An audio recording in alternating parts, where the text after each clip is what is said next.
बात करते हैं। कंपेयर करें, यही आदमी अगर 15 साल के बाद जाता तो 32, 33, 34 साल का होता। इस वक्त में अब उसको कोई ना ट्रेनेबल है, उसकी एज इतनी भी नहीं है कि वो घर में बैठ जाए, क्योंकि अभी उसकी शादी हुई 3-4 साल हुए हैं। अभी उसके पास कोई छोटा बच्चा है जिसको पढ़ाना भी है। कोई लड़की होगी तो वही 15-20 साल के बाद शादी के लायक होगी। उसके पास में जिम्मेदारियां ही जिम्मेदारियां हैं। पहले का ज़माना फ़र्क था। ये जो सोल्जर था वो गांव से आता था और गांव वापस चला जाता था। गांव में रहने के लिए उसके पास थोड़ी ज़मीन होती थी और पेंशन पर गुजारा हो जाता था। आज पेंशन पर उसका गुजारा नहीं हो सकता, तो उसको सेकंड कैरियर की आवश्यकता होती है। 34 साल के बाद में इसका 40 साल का जीवन अभी और बचा हुआ है।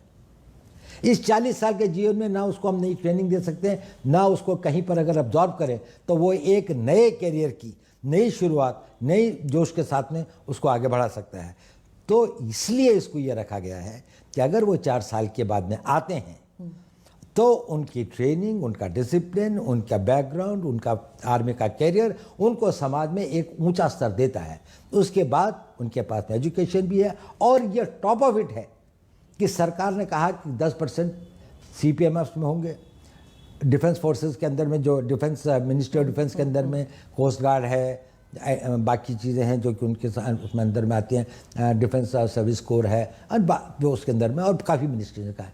अब देखिए, ये 10% अग्निवीर का नहीं है, ये 10% उनके यहाँ भर्ती होने वाले लोगों की हैं। तो अगर फर्ज कर लीजिए कि CPMF की भर्ती 40,000 या 50,000 की है तो उसमें 5,000 जाएंगे। ओके।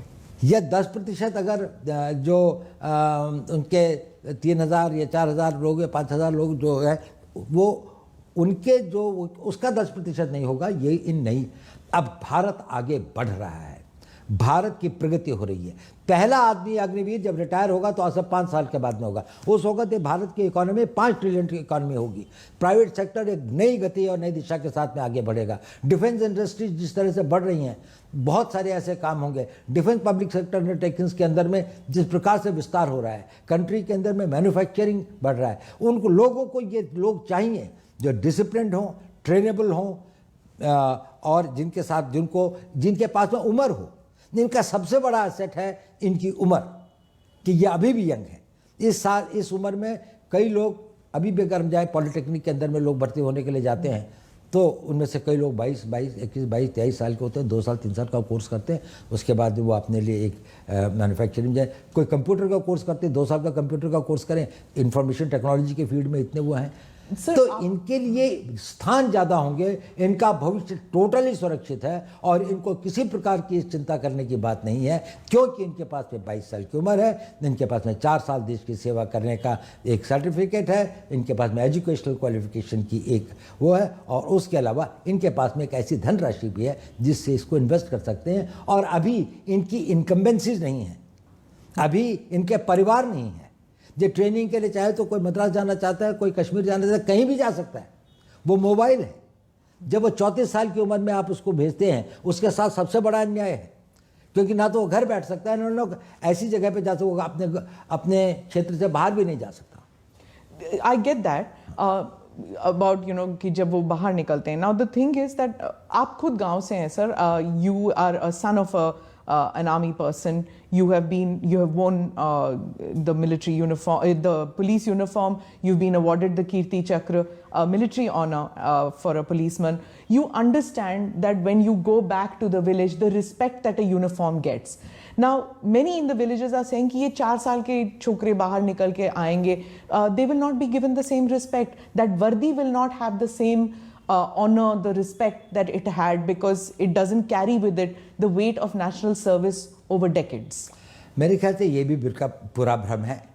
गांव के अंदर में अभी भी इनकी उतनी प्रतिष्ठा और इज्जत और सम्मान होगा, गांव में नहीं, गांव के बाहर भी। ये देश की एक बड़ी भारी निधि होंगी। ये इतने हज़ारों की संख्या में जो ये बच्चे होंगे, जब ये ओवर द ईयर्स समाज के भिन्न भिन्न भागों में जाएंगे, when they will go and man positions in different walks of life, they will bring with them the work culture, the ethos, the values which they have imbibed in army. Army has sent them in as a totally transformed persons. So they will be the great harbingers of the change. वो परिवर्तन को एक नई दिशा देंगे। और ये जो लोगों को भ्रम है कि इनका सम्मान और इनका वो नहीं होगा, ये बिल्कुल गलत है। मेरे ख्याल से अग्निवीरों को उतना ही सम्मान होता है। आज भी कितने लोग अपनी कोशिश करते हैं पारिवारिक कारणों से सेना को छोड़ के कभी कभी आना पड़ता है। वो कुछ लोग हमेशा से पहले कलर सर्विस कितनी थी, 1962 तक तो 7 ईयर्स थी।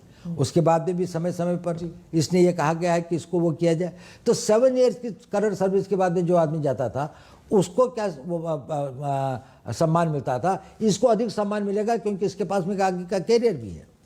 Sir, agar if this scheme was so overdue, so necessary, keeping in view that wars have changed, the nature of wars have changed, and the nature of the requirement of manpower has changed for India. अगर ये इतना overdue था तो इसके against इतने protest, इतने sudden protest क्यों हुए? देखिए ऐसा है, इसमें दो तरह के प्रोटेस्ट या अपोजिशन है मैं कहूँगा। एक तो ये है जो कंसर्न है, वो देशभक्त भी हैं, उन्होंने देश की सेवा भी की है और अपने जीवन का बड़ा भाग जो है देश के लिए अपनी जानों की बाजी भी लगाई है। उनको फियर ऑफ अननोन है और जब भी कोई परिवर्तन आता है, any time that a change comes, उसके साथ में जुड़ी हुई anxieties and fears are always there. कुछ भय होते हैं, कुछ आकांक्षाएं होती हैं, कुछ अनागतवती चिंताएं होती हैं जो आदमी को घेरती है। इतना बड़ा परिवर्तन, इतना बड़ा चेंज हो जाएगा तो कहीं ये तो नहीं सब कुछ पलट जाएगा। तो ये हम इसको समझ सकते हैं। इसके